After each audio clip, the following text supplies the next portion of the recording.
ચાલો વિદ્યાર્થી મિત્રો, ઓનલાઈન એજ્યુકેશનમાં આપનું હાર્દિક સ્વાગત છે. આજે આપણે જોઈએ ધોરણ 3 અંગ્રેજી, એમાં યુનિટ છે 12. 12 યુનિટ છે વોટ ઇઝ ધેટ.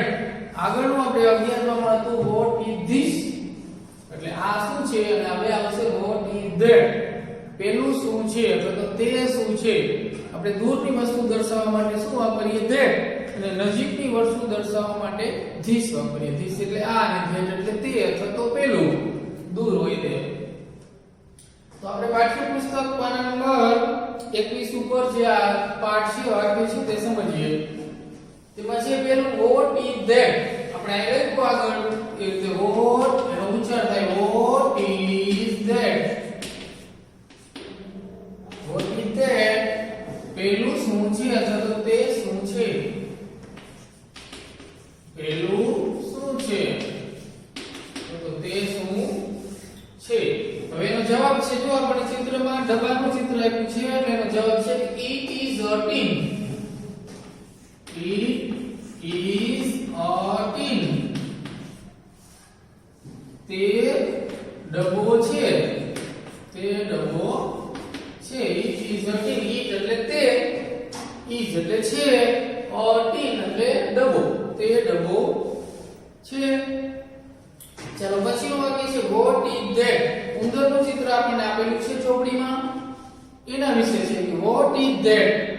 એનું તો આપણે ગુજરાતી કરી નાખ્યું, દર વખતે કરશું નહીં. વોટ ઇઝ ધેટ પેલું શું છે તો એનો જવાબ છે it is a rat. It is a rat. તે ઉંદર છે. તે ઉંદર છે. ચાલો પછીનું ચિત્ર છે ઝાડીનું નેટનું. તો વોટ ઇઝ ધેટ તો કે it is a net. It is a net. તે ઝાડી છે. ઝાડીનું ચિત્ર છે ને, બાસ્કેટબોલની જે ઝાડી હોય તે, બરાબર. ચાલો what is that. What is that એનો આપણો ગુજરાતી છે તો કે it is a tap. It is અ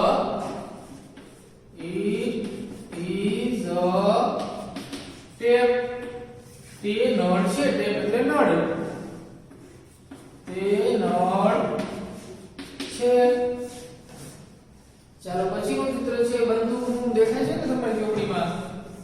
બંદૂકનું ચિત્ર છે કે વોટ ઇઝ ધેટ. તે શું છે તો કે it is a gun. It is a gun. તે બંદૂક છે. તે બંદૂક છે. હવે એક ચિત્ર બાકી છે આપણે વાનનું. what is that? It is a van. It is a van. ઉચ્ચાર લખશું તેનો it is a van. તે વાન છે. ચાલો આ ઇંગ્લિશ વાક્ય છે, આ એનો ઉચ્ચાર કહેવાય, આ તેનો અર્થ ગુજરાતી વાક્ય, બરાબર. તો આ રીતે આપણે પાઠ્યપુસ્તકમાં જે વાક્ય શીખ્યા વોટ ઇઝ ધેટ તે શું છે.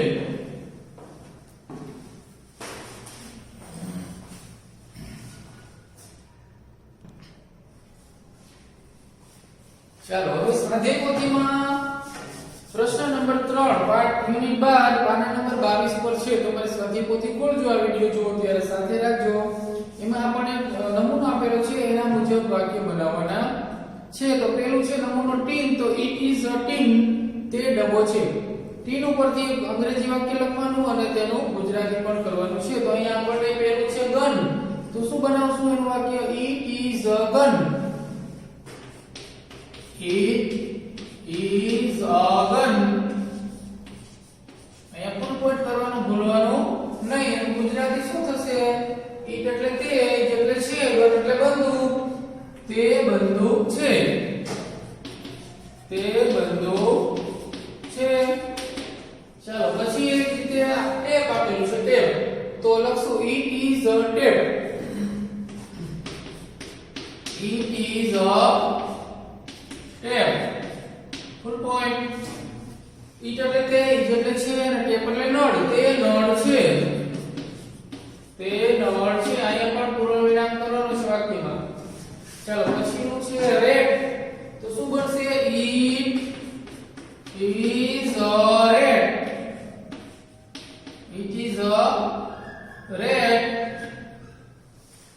It એટલે તે ઈજ એટલે છે અને rat એટલે ઉંદર. તે ઉંદર છે.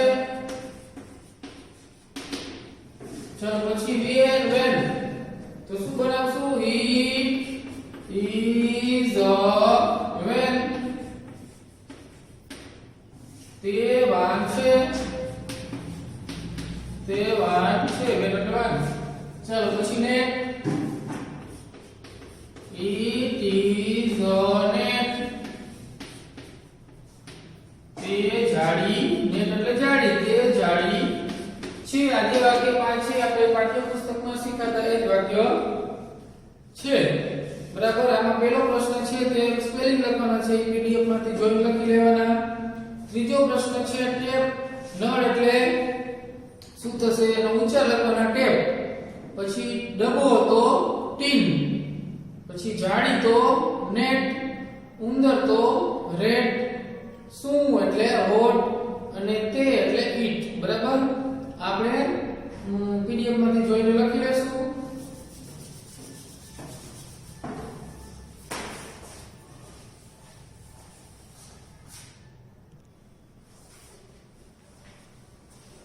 ચાલો પ્રશ્ન નંબર 4.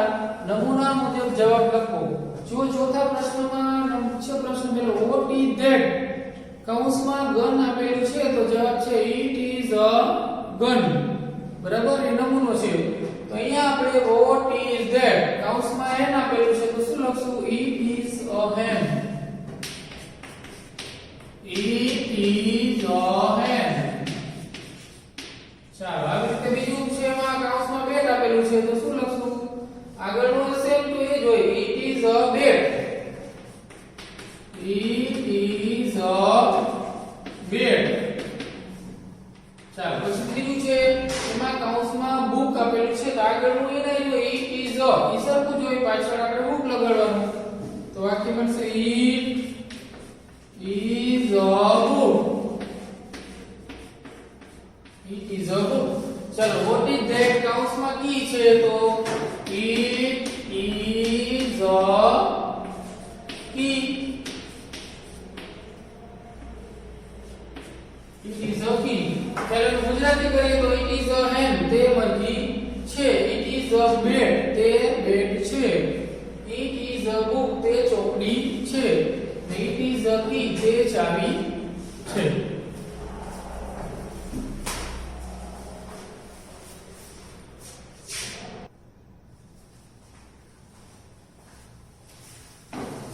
ચાલો પ્રશ્ન નંબર 5. નમૂના મુજબ બે વાક્યો બનાવો. હવે જો તમારી ચોપડીમાં નમૂનો હોય, પહેલું ચિત્ર નમૂનો આપણે ડબ્બાનું ચિત્ર આપેલું છે.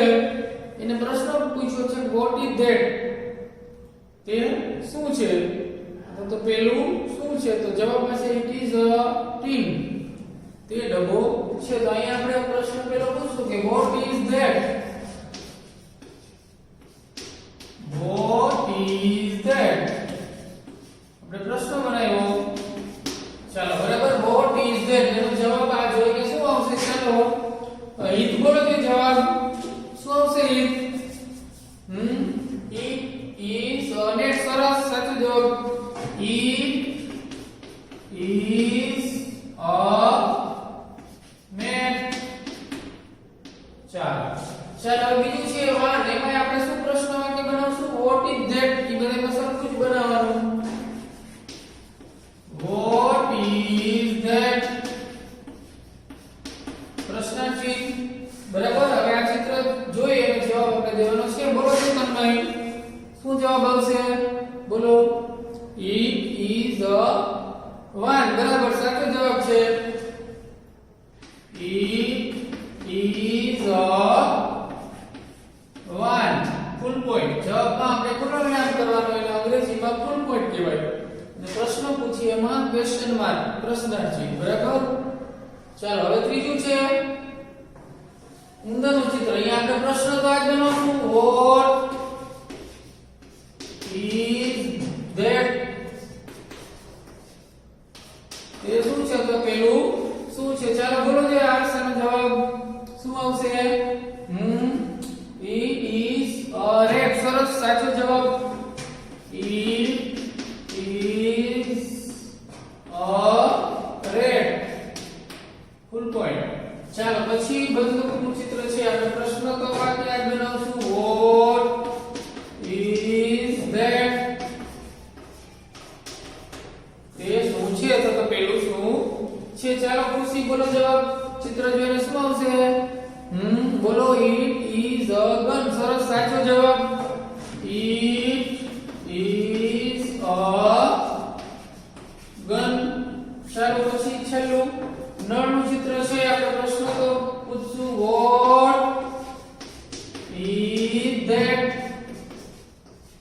એ શું છે? બરાબર. ચાલો એનો જવાબ પણ બોલશે ધ્રુવ. બોલો જોઈએ નળનું ચિત્ર જોઈને.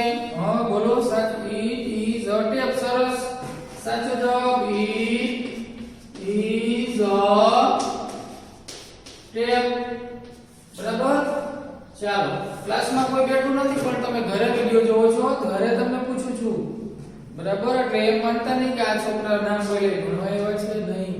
બરાબર. એટલે તમે ક્લાસમાં હોય તો આ રીતે એક એકને ઊભા કરી અને પૂછીને જવાબ આપણે લખીએ. પણ તમે અહીંયા છો નહીં એટલે કેમ પૂછવું? પણ આ તો મન થયું તો આજે 4-5 જણાને પૂછતા હોય એવી રીતે ઉતરો. બરાબર.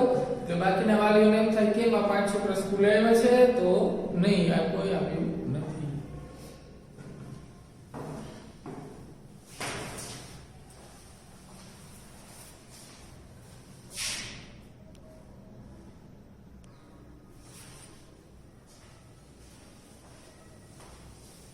ચાલો પ્રશ્ન નંબર 6 જોડકા જોડો. ચાલો GUN ગન એટલે બંદૂક, તો આને આપણે બંદૂક સાથે જોડીશું. પછી WHAT વોટ એટલે શું, તો આપણે આ વોટને શું સાથે જોડીશું. THAT ધેટ એટલે પેલું, તો આપણે પેલું સાથે જોડીશું. TAP ટેપ એટલે નળ, તો આપણે ટેપને નળ સાથે જોડીશું. RAT રેટ એટલે ઉંદર, તો આપણે તેને ઉંદર સાથે જોડીશું. NET નેટ એટલે જાળી, તો આને આપણે જાળી સાથે જોડીશું. ચાલો પૂરતા સ્પેલિંગમાં પૂરતા મૂળ અક્ષર લખો. B અને T આપેલું છે તો શું સ્પેલિંગ બનશે? BAT, તો આપણે A મૂકશું, A ઘટે છે. ચાલો TH ખાલી જગ્યા અને T, તો અહીંયા શું બનશે? that. THAT અહીંયા પણ આપણે A મૂકીશું. પછી T અને N આપેલો છે તો શું સ્પેલિંગ બનશે? TIN, તો અહીંયા આપણે I મૂકીશું. N અને T, તો આપણે શું મૂકશું? NET નેટ એટલે જાળી, તો NE. WH અને T એ શું મૂકશું? WHAT વોટ એટલે શું? એટલે WHAT. બરાબર. અહીંયા આપણું લેસન નંબર 12 પૂરું થાય છે. વિડિયો જોઈ લેજો અને PDF માંથી જોઈને ચોપડીમાં પૂરવાનું છે.